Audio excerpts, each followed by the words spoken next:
Marko Perković Thompson jedan je od najistaknutijih, najhvaljenijih, ali i najosporavanijih pjevača od kako postoji suverena Hrvatska. Njegovi kritičari ga smatraju ekstremnim nacionalistom, dok s druge strane fanovi obožavaju njegove tekstove lakih nota. Kritičari lika i dijela Thompsona zamjeraju što svaki koncert započinje sa parolom "Za dom spremni", kako on kaže, starim pozdravom koji su hrvatski domoljubi već u 19. stoljeću počeli koristiti. Međutim, problem je što su ovaj pozdrav koristili i za vrijeme ustaškog režima tijekom trajanja NDH. Bilo kako bilo, ovaj poznati hrvatski pjevač ne obazire se na svoje kritičare i jako pametno koristi negativni publicitet. Može se reći da psi laju, a karavane prolaze, dok Thompson puni arene gdje god se pojavi. Marko Perković Thompson, veliki hrvatski domoljubni slavuj, rođen je 1969. godine u selu Čavoglave, koje se nalazi na području današnje Šibensko-kninske županije u Dalmatinskoj Zagori. Svoje rano djetinjstvo tijekom osnovnoškolskog obrazovanja proveo je u rodnom selu, a s 15 godina seli se u Split, gdje završava srednju školu za konobara. Nakon završene srednje ugostiteljske škole, Thompson je za život zarađivao konobareći u pizzeriji u Otavicama, malom naselju u Zagori. Srce ga je odmale navuklo prema glazbi i sviranju gitare, pa je uživao u kasnonoćnim dernecima koje je svakog dana nakon 22 sata priređivao u pizzeriji. Po početku Domovinskog rata 1991. godine tada golobradi mladić Marko se pridružio kao dragovoljac Zboru narodne garde. U to vrijeme je zadužio američku strojnicu Thompson, po kojoj je kasnije i dobio nadimak. Njegova šansa da se dokaže kao pjevač rodila se upravo u jeku Domovinskog rata, kada je u redakciju Slobodne Dalmacije dospjela videokazeta s prve linije fronte. Urednik je odlučio upotrijebiti materijal s kazete za reportažu, u koju se odlično uklopila pjesma Čavoglave, koju je izvodio tad nepoznati Marko Perković. Njegova pjesma Bojna Čavoglave, koja je pružala snažnu poruku i davala moral hrvatskim vojnicima za vrijeme Domovinskog rata, postala je svojevrsna himna hrvatskih vojnika. Thompsonova autentičnost, činjenica da brani rodne Čavoglave i izvor Čikole, priskrbila mu je simpatije gotovo svakog Hrvata, te je od nepoznatog vojnika preko noći postao velika zvijezda. Već 1992. godine izdaje svoj prvi album Moli mala.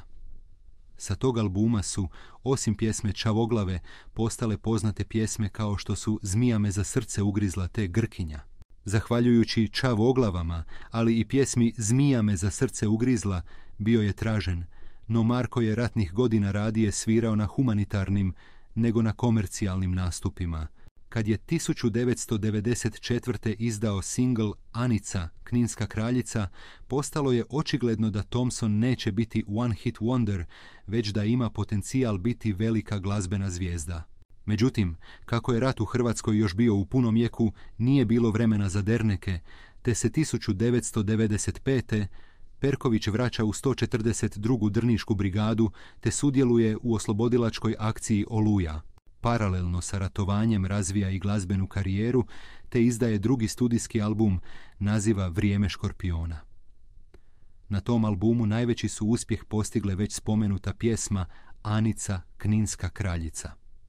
Međutim, pjesme kao što su Ljutu travu na ljutu ranu i Rosa također su dobro prošle kod publike.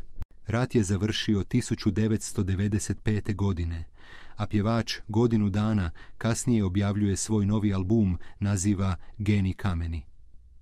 Najpoznatije pjesme su ona istoimena kao i album Geni kameni, te Ovo mi diže tlak, koju je otpjevao u duetu s pjevačem Marijanom Banom. Idući album Vjetar s Dinare izlazi 1998. godine, a obožavatelji su najviše slušali pjesme Zaustavi se vjetre, Prijatelji i Lijepa li si, u kojoj spominje regije Republike Hrvatske, te prostor Herceg Bosne. 4 godine kasnije izlazi album Moj narode. Ovaj album sadrži uspješnice poput Iza 9 sela, Neću izdati ja, Stari se, Moj Ivane i Moj narode. Također na tom albumu nalazi se i pjesma Reci brate moj, koja je napravljena u suradnji s glazbenikom Miroslavom Škorom. Kasnije je objavio još 2 albuma, Bilo jednom u Hrvatskoj, koji je prodan u približno 120.000 primjeraka, te Ora et labora, album koji je izašao 2013. godine i u roku od 13 dana premašio zlatnu nakladu. Vrijedi istaknuti da je Thompson u svojoj karijeri odradio 3 velike turneje, odnosno koncerta. Prvi je bio koncert 2002. godine na Poljudu, a iste godine je imao i veliku turneju po Hrvatskoj, naziva E moj narode. 2007. godine naš Slavuj odlazi na svoju najveću turneju.